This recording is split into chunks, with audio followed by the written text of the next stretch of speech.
friends, in this video we will learn about sweep command in Autocad. It is a 3D command. To create a sweep, first I have to create a 2D geometry. I have chosen spline fit. By defining random 3 points, I have created a spline, then press double enter. Then I have chosen circle.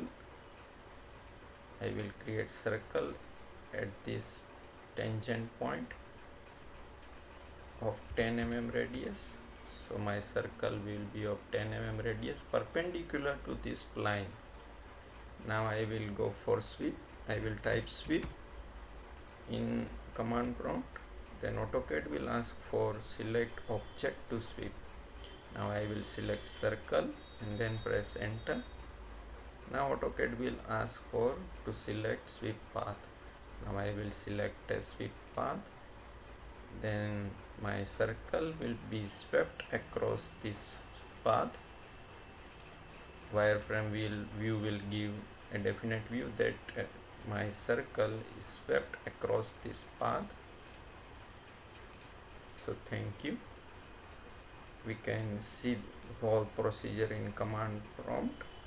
That I have first used spline to create a path, then I have used circle of 10 mm radius to create an object, then I have typed sweep in command prompt.